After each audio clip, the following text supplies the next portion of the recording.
Have you ever felt that knot in your stomach walking into a room? Hmm. Or maybe you hesitate before speaking up, wondering if you're, well, enough. Yeah, that feeling. Wishing you had more of that thing. Confidence. We've all been there, I think. Definitely. But what if confidence wasn't about, putting on a brave face or pretending? What if it's actually something deeper, built from the inside? That's exactly the question the material we looked at gets into. So today we're doing a deep dive into building that real, solid inner confidence. Right. Not the performative kind, but the stuff that genuinely changes how you feel inside and how you connect with people. We've gone through quite a bit of material that breaks this down, what inner confidence really is, and maybe more importantly, how you actually start to cultivate it. Okay, so our mission for this deep dive, it's really to unpack the key ideas from these sources. We're talking psychological foundations, mindset And shifts. practical steps, yeah. We want to pull out those core insights to give you, the listener, some concrete takeaways for building your own, authentic self-assurance.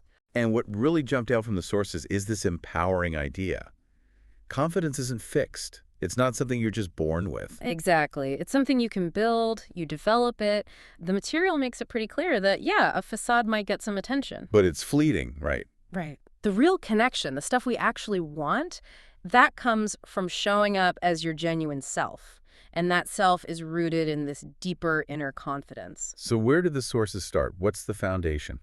Well, one of the first big points is that true confidence is fundamentally an internal state. It doesn't really depend on what's happening outside you or what others think. Okay, an internal state. And this inner state, it really shapes how people see you, how you interact.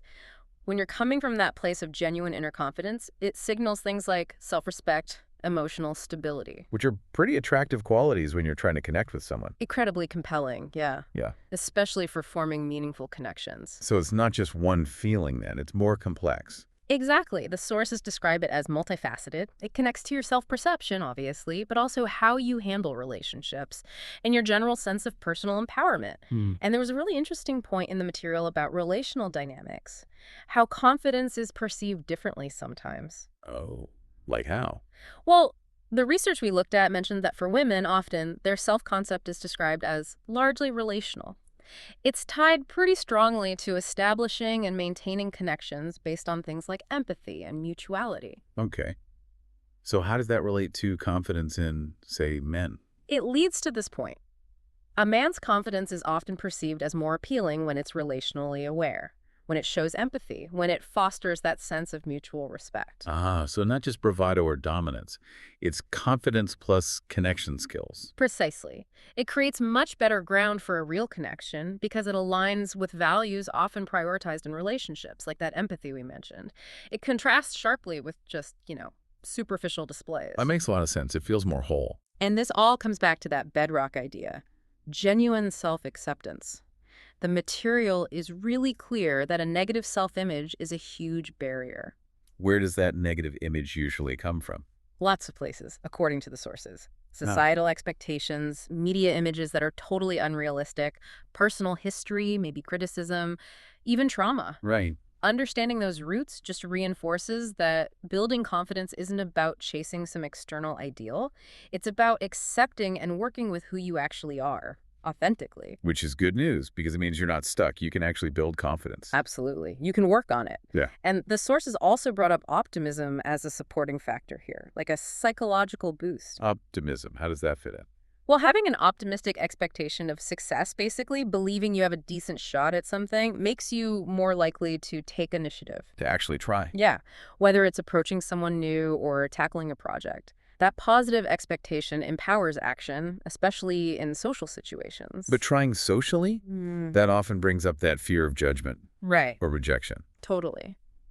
And the sources connect building confidence directly to dealing with that fear. Society can amplify it too. Men feeling pressure to be super confident, women facing different kinds of standards. So that intense desire for total confidence is often about wanting to avoid feeling judged. Often, yeah. Especially in dating or social scenes. You want to somehow transcend that possibility of negative feedback. So how do the sources suggest tackling that fear? Just ignore it. Not quite ignore it, but fundamentally reframe your relationship with potential judgment or rejection. Change how you react internally. Reframe it. How? The sources compared it to using self-compassion for negative self-image. It's about being kinder to yourself, challenging that inner critic when things don't go perfectly, or when you do face rejection, seeing it differently. Okay, so understanding the psychology behind it all really highlights why the inner work is so crucial. It's the foundation for building those real connections. Exactly. Now that we've got the foundation laid out, Mm. what about those internal shifts the sources talk about, the mindset stuff? Right. This is where it gets really practical in terms of how to apply that understanding. The material outlines specific mindset shifts to help you reframe interactions, build resilience, and really anchor your self-worth inside yourself. Okay, let's hear them. What's the first shift? The first big one is about reframing how you see social interactions, especially the ones that feel high stakes, like dating. Right. Instead of seeing them as a test or a performance where you might fail, the sources suggest consciously thinking, my goal here is fun, lighthearted Oh, conversation. I like that. Yeah, just changing the goalposts like that. Yeah. It immediately lowers the pressure, doesn't it? Absolutely. It shifts the focus from I need to impress to let's just see if we can connect and have a nice interaction. It helps you relax and just be more you. More authentic. Okay, that makes sense. What's the second shift? Embracing a growth mindset. The sources really emphasize this. View every interaction, and this is key, especially perceived rejections, not as some final judgment on your worth, But as as a learning opportunity, purely data. rejection is data. Okay. Precisely. It takes the emotional charge out, or at least dials it way down. It's just information you can use to maybe adjust your approach next time. It's not proof you're fundamentally flawed. And the sources said this creates a positive loop. Yeah, exactly. Seeing setbacks as data encourages you to keep trying, to practice more. More practice leads to more experience, you get a bit desensitized, and that naturally builds real confidence over time. That's a powerful mental switch. Huge. What other shifts did the material highlight? Number 3, cultivate a genuine belief that your life is awesome. Full stop. Okay, now that could sound arrogant. Right, but the sources are clear. It's not about arrogance or forced positivity. It's about developing real, authentic self-contentment, appreciating your own journey, your qualities, just feeling good about your life as it is. So it's an internal feeling of value, separate from external approval. Exactly. And when you genuinely feel that way inside, the sources say that authentic positivity just radiates. It makes you more open, more accepting, and frankly, more naturally appealing to others because you're not desperately seeking their validation. You've already got it from yourself. Makes sense. You're coming from a place of fullness, not lack. Yeah. And the last shift. Something about being present. Yes. Mitigating anxiety by focusing on being present. So much social anxiety comes from getting lost in your head, Right. replaying the past, worrying about the future. Guilty as charged. We all do it. So the advice is to consciously pull your focus back to this interaction right now. Listen actively, respond to what's actually being said, let the conversation flow. And that fun, lighthearted mindset helps here too, I bet. Definitely. It sets a relaxed tone. And when you're present and relaxed, your body language, your tone of voice, they become more open, more positive. The sources noted this makes others feel more comfortable too, increasing the chance of a good interaction. Wow. Okay, so these shifts, reframing interactions as fun, growth mindset, believing your life is awesome, and being present, these are really practical mental tools you can start using right away. Exactly. They change the internal experience from stressful to potentially enjoyable and empowering. So shifting from the internal mindset stuff, Hmm. the sources also gave some really concrete, practical exercises, didn't they? Things you can actively do. They did. Tangible steps to build and reinforce that self-assurance. These actions help create that feedback loop we mentioned. Doing confident things helps you feel more It confident. was the first practical step they recommended. Start small. Sounds basic, but it's powerful. The sources really pushed practicing casual conversations every day. Low-stakes situations. Like talking to the barista or the cashier. Exactly. Chatting briefly with a store clerk, a coworker, about something neutral. Just getting used to initiating contact. So it's like building a muscle. You start light. Precisely. It builds that fundamental comfort with social engagement.